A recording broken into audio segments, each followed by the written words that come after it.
Welcome, KiNK. Here's KiNK. Your real name is Strahil. Do I pronounce it right?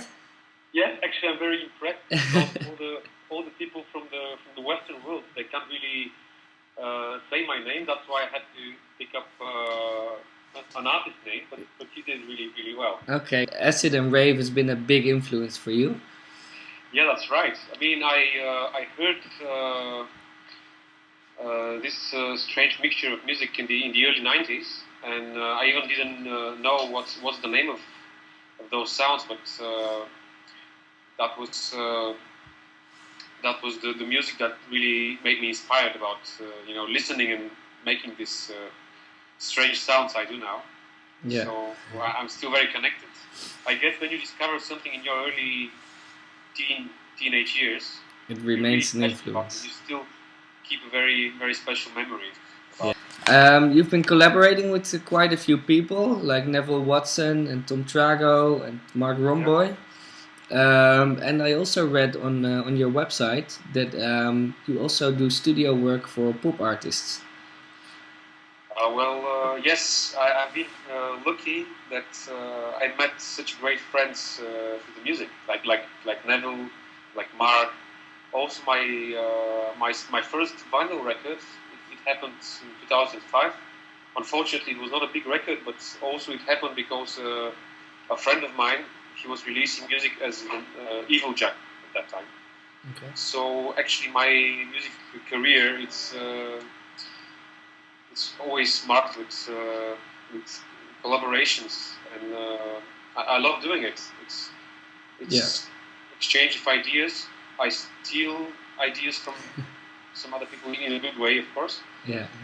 I love to give also, so it's great. I love to do it. My girlfriend is singer songwriter here in Bulgaria. It's the singer of your last EP, right? Also. That's right. She's Rachel. Yeah. Actually, no, okay. She's in the room, but she's camera shy. Hi, Rachel. So somehow through her work, I was also I was helping out with some production for pop music artists here, and it was a good school to realize that when you record a vocal, or when you get a how can I say, a clean vocal recording, it doesn't sound no, it needs processing. Like a vocal sample from a sample CD or from a vinyl. Yeah. It's still a lot of work have to be done. One more thing I realized, so this more commercial work, at the end, it's the melody that makes the track. So many years I've been, trying to make the perfect hi-hat or perfect kick drum, spending hours and days just to make the perfect frequency. And then I realized, okay, you can't really remember it. You can't really sing along this hi-hat, or kick drum. So. Yeah. So you're really well known now for your hardware infused live sets. You use a lot of gear, and I see a lot of MFB stuff. Here's one here everywhere. The 502, yeah. Yeah. And is there any reason? Is it because they're so small and easy to carry along, or do you like the specific sound, or what is it exactly? There are a few reasons, and the main reason was exactly, you guessed right, it's the size. I really like the fact that those devices are very compact, but at the same time there is no hidden, functions. It's just what you see. One function. Yeah.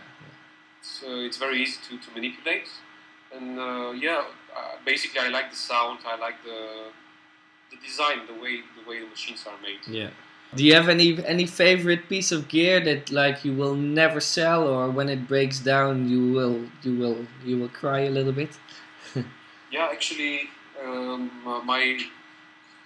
the latest thing I have is I try to grab it. It's this one. It's called Lep Loop, and it's really crazy Italian thing. They don't make it at the moment. you can't really buy it on eBay or anywhere. Okay. And it's a very strange analog generator. You can make drums, or you can make very strange acid bass Okay. lines. It's an old synthesizer, No, or it's new. It's new. And you know, I have right now. I really discover all the new hardware devices people make, because you know all the old machines they are definitely prove themselves. They are classics, but they have been made many years ago. They break up. yeah. And you pay a ridiculous price for something that Yeah, the prices have gone up. just because it's hard to find. I mean, people think that I'm all about analog, but I find actually using laptop and some modern digital devices really, if you really use them properly, you can be very creative. So Yeah.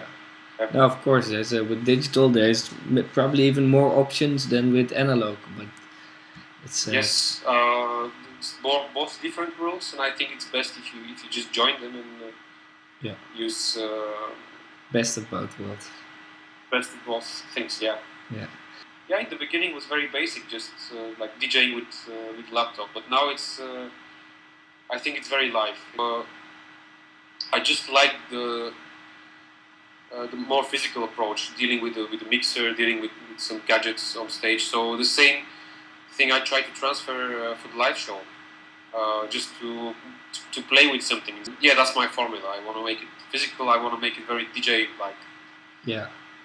Yeah, it's good. We're really looking forward here to hearing you next week. How do you actually build up your live set? It's like a set like arrangement, like you know what you're gonna play, or is it like a big improvisation for you, or it's big improvisation, but at the same time it's very very DJ based, and I'm just gonna mix the loops from my tracks, not different channels, just different loops, which is pretty much like DJing with loops. So that's the more safe part, and then on top of that I play keys, I play drums I play sample drums with pads, and I have some like a step sequencer for a bass line. So on top of this DJ element, then I have